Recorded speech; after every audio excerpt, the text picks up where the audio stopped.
Yesterday, I ran into some road rage. Now, it was not me with road rage this time, but I was driving through busy lunch hour traffic and the person in front of me slammed on their brakes. I slammed on my brakes, barely missing them in front of me. And the person in back of me, a woman in back of me, slammed on her brakes, barely missing my tail end of my car. And as I was kind of trying to regroup and we moved through the traffic, I was a little bit in shock, a little shaken up, but I mean, not bad because there wasn't a wreck. And so I was just kind of thanking the Lord that we could just keep moving.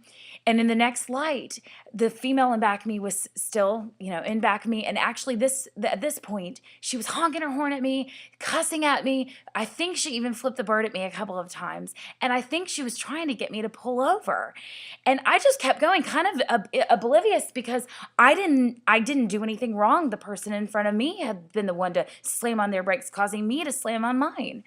So as we kept driving after the light turned green, she was like motioning me to pull over. And so I just kept going. I just could not engage in that at that point. And I started thinking later in the day, I'm wondering what was behind her road rage. And it made me also start thinking about different situations in my life. And maybe you can start thinking about some situations in your life where people just lash out at you or lash out at others, and or they cuss you out for no reason, or they flip you the bird for no reason, or they talk behind your back, or just do mean things for no reason, or maybe for a reason. That's what I'd like to talk about today. So this incident with the lady in back of me with her road rage made me think, okay, what's behind that road rage? And although I wasn't about to get out of that car and, talk to her and maybe, offer some encouragement and tell her I'm sorry for slamming on my brakes, because that would have been dangerous in that situation.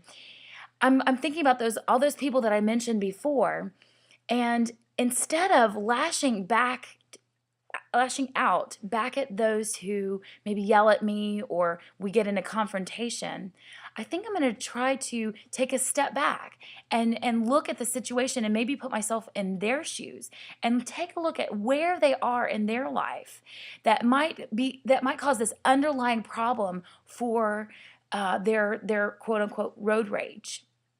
And so I'd like to share with you a verse from Luke 6. It's a passage 27 through 31. And this is from The Voice.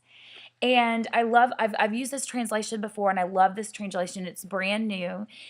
So I'd like to share this with you. This is Jesus doing one of his sermons, and it says, verse 27, if you're listening, here's my message. Keep loving your enemies, no matter what they do. Keep doing good to those who hate you. Keep speaking blessings on those who curse you. Keep praying for those who mistreat you. If someone strikes you on one cheek, offer the other cheek too. If someone steals your coat, offer him your shirt too. If someone begs from you, give it to him. If someone robs you of your valuables, don't demand them back. Think of the kindness you wish others would show you and do the same for them. This spoke to my heart because in the situations where I need to put myself in others' shoes to get a better understanding of why they're lashing out, the present reason of why, maybe the argument or the reason why we might be having a confrontation, that circumstance right then and there might not be the underlying reason why they are angry. And Jesus gives us a reason, saying, keep speaking blessings on those who curse you. And then he says, if you think of kindness you wish others would show you, and do the same for them. So today, I'm going to look at those situations where I need to put myself in other people's shoes and maybe speak blessings on them. Maybe that's not just like laying hands and praying over them, although that might be a good thing too. But speaking blessings on them, it might be just offering some encouragement and saying, I'm sorry for this situation. Can we talk about it further? And then maybe kind of try to peel back the layers as to why they are upset, and then maybe speak to them, speak encouragement over that underlying layer. So I hope you have a great day today. I'm going to head off to work, and we will catch up with you soon.